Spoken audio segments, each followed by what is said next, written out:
Naddala ku nsonga ezigenda mu maaso munda mu ggwanga Uganda n'ensi yonna okutwaliza wamu gakwebwa munno empogolega wa mususi. Abantu manyi nnyo bagenze mu maaso n'okubona ate nga babbiwa lwa butamanya naddala bwe kituuka ku nsonga z'eby'ettaka.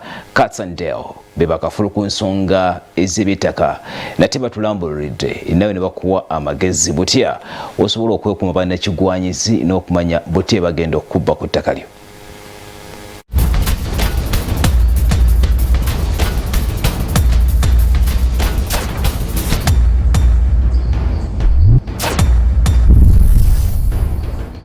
Katonda oluba okujjako obudde eddiba abantu ne batandika okweyiwa ku kitebe kya Salt Media erungujja nga basinga obungi balina ensonga ezeekuusa ku bufere n'okubabbako ettaka wamu n'enkaayana z'ettaka. Abafere bannayuganda nabo tebatudde, buli lunaku olukya bavaayo n'obukodyo obupya era wadde tusobodde okubaako abantu be tuyamba ne batuuka ku buwanguzi nga Amina Nyangoma eyakasembayo bangi be tufuna abakyabbibwa nga bagula oba okutunda ettaka. Okukwatibwa kw'omufere Michael Male ne banne wiiki ewedde kwatwaliriza okusiriikirizamu ku mboozi z'abakugu ku by'ettaka anti bingi bye twabadde twagala okumumanyako. Deogracious Katimbo nannyini kampuni ya Cats and Dale Matugga we twasembera nga tunnyonnyola ku bye tulina okugoberera nga tuguza ettaka ly'ebyapa. Deo, nti waliwo abafunira ebyapa mu mmotoka zaabwe. Osanga omuntu ng'ekyapa akigulidde mu mmotoka bakimusanziza mu ofiisi n'ogenda otuuka okukebera ettaka ng'okebera ekyapa tekiriyo ng'ebintu bye baakuwa tebyali biki tebyali bitu. So nandisabye abantu baffe bonna babeere vigilanti ddala ng'ogenda okugula ekintu ng'ekyo eky'obugagga ekisinga ku nsi kuno nze nga nze mu ndaba eyange. Wano mu Uganda si buli omuntu agenda kukola ekyo kyalina okukola. Emirimu tugirimu niye abantu abeesigwa batono. Oli mutuufu, bo abeesigwa batono. Ogamba ssente zakyusa abantu kumpi kubamalamu nsa. Ti abantu ssente zabamalamu, abantu yafa ssente z'omuwadde ebisigadde munaalaba. Omuntu tekyandibadde kirungi kujja na ssente zo z'obonaabonedde ate otandika okwongeramu essente ez'amakooti.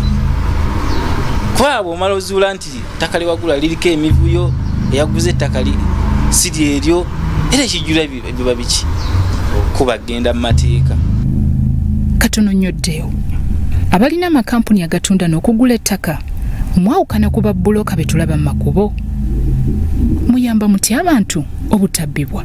Ngaffe wano tukola kye bayita tukaling out investigations ku properties nti ne bwe toguze wano eno poloti tusobola okuyamba kuginoonyereza watya mu biwandiiko kubanga eriyo omuntu nga tali mu Uganda wano ali mu Amerika gy'akolera ali Saudi gy'akolera naye ng'alaba akasente kano tajja sobola kahwandolinga paka waalikomerawo wano nga yandyagadde aka-investing muki mu ttaka eryo lyagenda oggula waalikomerawo kubanga ettaka likula waalikomerawo osanga aliba afunye erizimba obanga asobola otunda okusinga ku sente zeyakola ki zeyagula.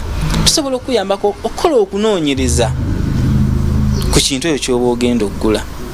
Abantu abasinga tebamanyi transfer form ezo, tebamanyi kuzijjuza. Nengula ettaka nga liri mu mannyago nemba n'ekyapa okumala emyaka 10 naye nga kiri mu mannyago fine wansayiningira transfer naye ekyapa ebyo tekinnakyuka mu land board. Okitegeera kisoma mannyago sigange eyagula byakoma ku ndagaano amu tebakolyako nandagaano. Kino kikulu nnyo. Ogamba enkya ki? Nti enkya gwe tomanyi naye nsobola n'okuwaabira ekyapa ekyo nti kyambulako.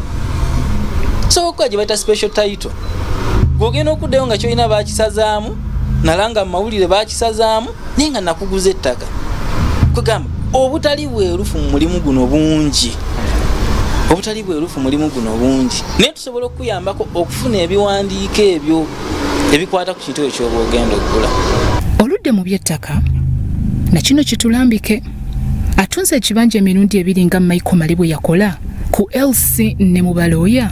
Ani ku bombi abeera yagula mu butuufu? Nezikolebwa ku bibanja amateeka gaziwa chairman yabeera ku kitundu ekyo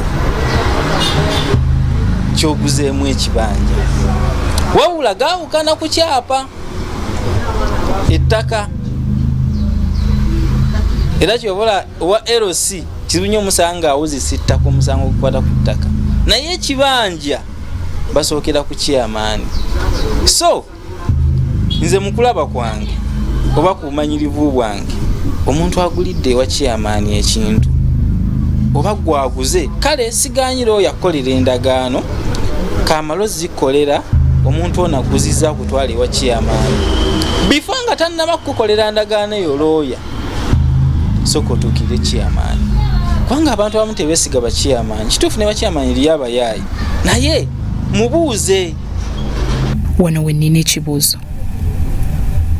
bameka kumwe abalaba Salt TV essaawa eno abafaayo okwebuuza ku bassentebe ba LC ku bibanja bye mubeera mwagala okugula oba ettaka lye mugula.